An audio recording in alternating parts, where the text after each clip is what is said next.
నమస్కారం city news కి స్వాగతం. మాజీ రాజ్యసభ సభ్యులు టీడీపీ సీనియర్ నేత స్వర్గీయ ఎడ్లపాటి వెంకట్రావు 107వ జయంతి కార్యక్రమం సోమవారం నిర్వహించారు. ఆయన స్వగృహంలో నిర్వహించిన ఈ కార్యక్రమంలో టీడీపీ నేతలు ఎడ్లపాటి వెంకట్రావు అనుచరులు ఘనంగా నివాళులు అర్పించారు.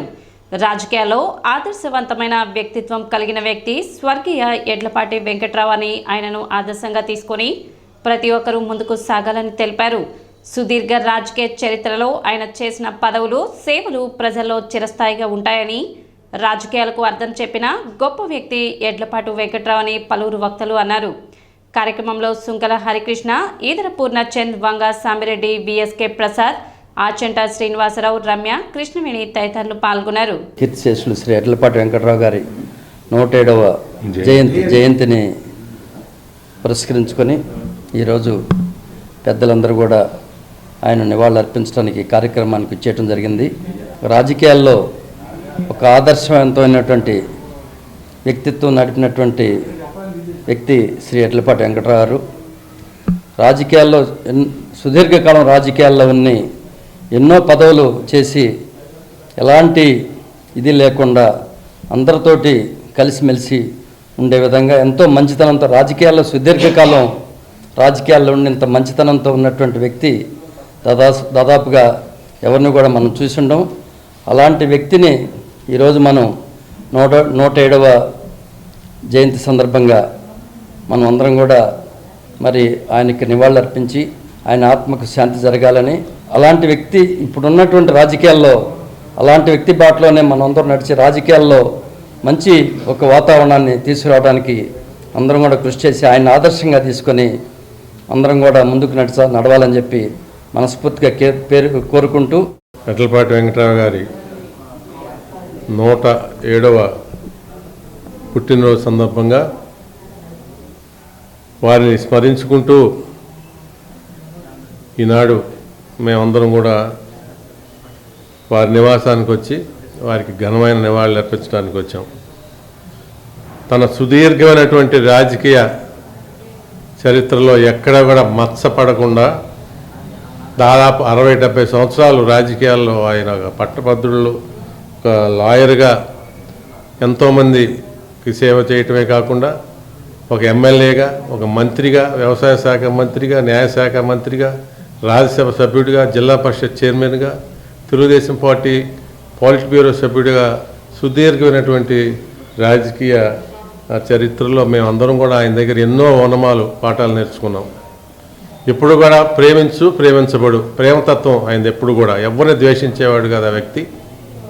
అలాంటి మహానుభావుడు ఎప్పుడు నేను ఆయనతో దాదాపు 30 సంవత్సరాల నుంచి మరి ఆయన ఉంటూ ఆయన దగ్గర నీతి వాక్యాలు కానివ్వండి, రాజకీయాలంటే ఎలా ఉండాలి, అందరినీ ప్రేమించు, కొందరిని నమ్ము, నీ దోవన నువ్వు నడుచుకో. ప్రతి ఒక్కరూ విద్యుత్ పొదుపు పాటించాలని విద్యుత్ చిరంజీవి తెలిపారు.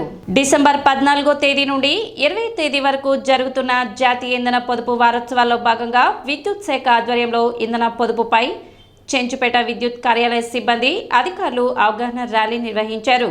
కార్యాలయం నుండి ప్రారంభమైన ఈ ర్యాలీ పట్టణ వీధుల్లో కొనసాగింది. ఇంధన పొదుపు అంటే ఏమిటి, ఇంధన పొదుపు ఏ విధంగా చేయాలి అనే వాటిపై అవగాహన కల్పిస్తూ విద్యుత్ శాఖ ఆధ్వర్యంలో అవగాహన ర్యాలీ నిర్వహించినట్లు విద్యుత్ చిరంజీవి తెలిపారు. ప్రస్తుతం ఉన్న వనరులను ఏ విధంగా సంరక్షించుకోవాలి, భావితరాలకు ఏ విధంగా అందించాలి అన్న విషయాలపై ప్రజలకు అవగాహన కల్పిస్తున్నట్లు తెలిపారు. కార్యక్రమంలో ఏడీఈ అశోక్ కుమార్, కార్యాలయ సిబ్బంది పాల్గొన్నారు.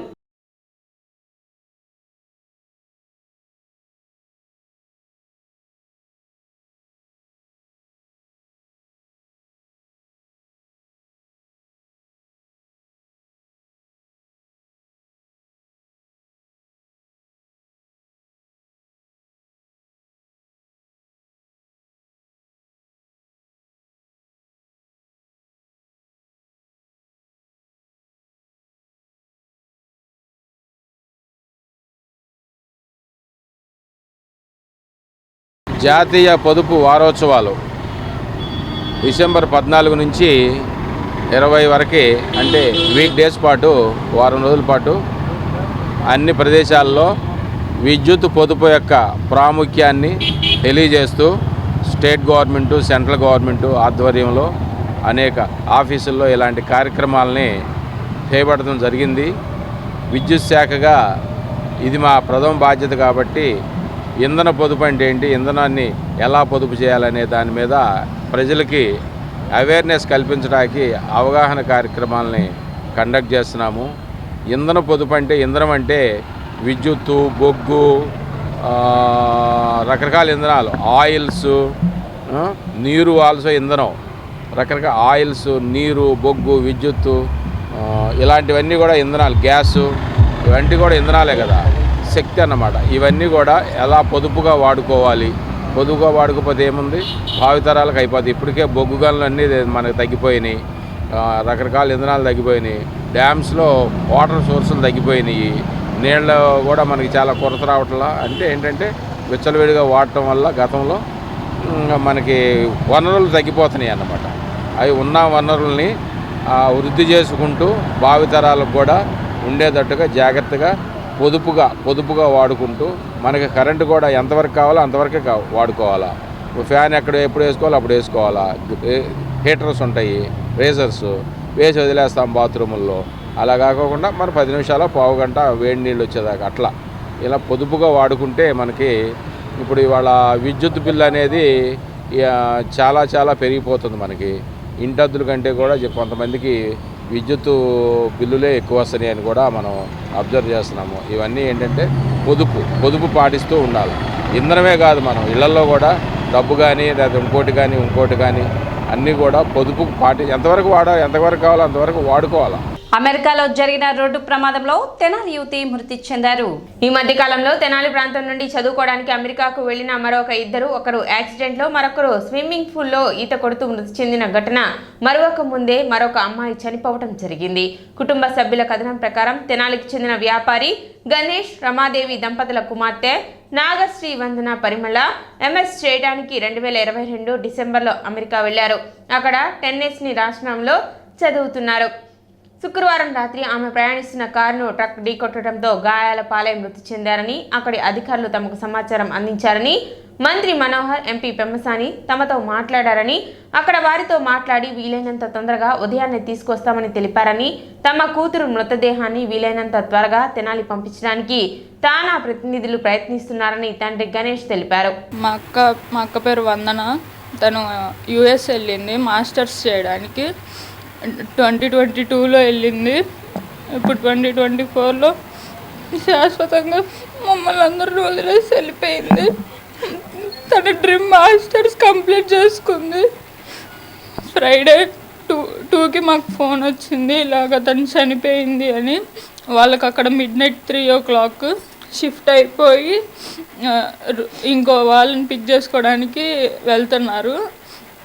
అప్పుడు సడన్గా ఆపోజిట్ నుంచి కార్ వచ్చి ట్రక్ వచ్చి డాష్ ఇచ్చింది.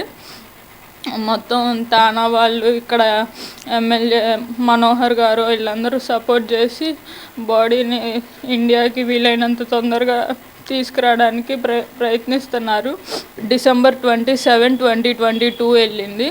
2024 ఇప్పుడు డిసెంబర్కి 2 years కంప్లీట్ అవుతాయి తను వెళ్ళి. ఇప్పుడు చనిపోయి తిరిగి వస్తుంది. కార్లో మొత్తం 3 ఉన్నారు. అందులో మా అక్క స్పాట్ డెడ్, ఇద్దరికేమో కొంచెం దెబ్బలు తగిలినాయి. ఒక అబ్బాయి క్రిటికల్ కండిషన్లో ఉన్నారు అని చెప్పి అన్నారు. కానీ 80% బతుకుతాడు, 20% చెప్పలేము అని చెప్పి అన్నారు. మేము మొత్తం 3, మధ్యలో అక్క చనిపోయింది. మనోహర్ గారు సీఎం పేషీ నుంచి కూడా మూవ్ చేస్తున్నాము.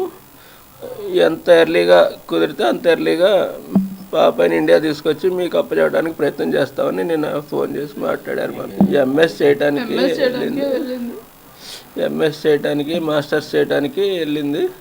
అది తన ఆశయం నెరవేర్చుకుంది. జాబ్ ప్రయత్నాలు మొదలు పెట్టాలి అంటూ ఉంది. ఈ లోపలే భగవంతుడు ఇట్లా మాకు తీరం లోడ్ చేసి వీలైనంత వరకు మా బాబాయ్ మా దగ్గరికి వచ్చేటట్టు చూడండి. ఎక్కువ వాళ్ళు చాలా టైం అడుగుతున్నారు, అంత లేకుండా తొందరగా వచ్చేటట్టు చూడండి. అందుకని మేము చెప్పేది ఏమీ లేదు. ఇప్పటికే 3 రోజులు అయిపోయింది మాకు తెలిసి విషయం. తపాలా శాఖ రాష్ట్ర యూనియన్ మహాసభ తెనాలిలో జరిగింది. భారతీయ తపాలా ఉద్యోగుల సంఘాలు BPA class 3 postman class 4 CDS రాష్ట్ర యూనియన్ మహాసభ తెనాలి కొత్తపేటలోని రామకృష్ణ కవి కళాక్షేత్రం నందు హనుమంతరావు బ్రహ్మయ్య వెంకటరామరెడ్డి అధ్యక్షతన జరిగింది.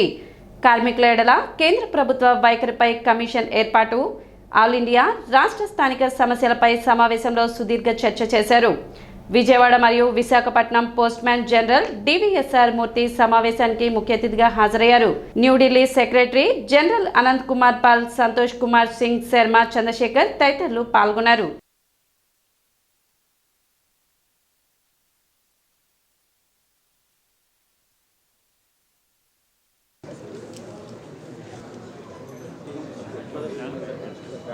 has been able to achieve a lot of మీ అందరికీ ధన్యవాదాలు తెలియజేస్తూ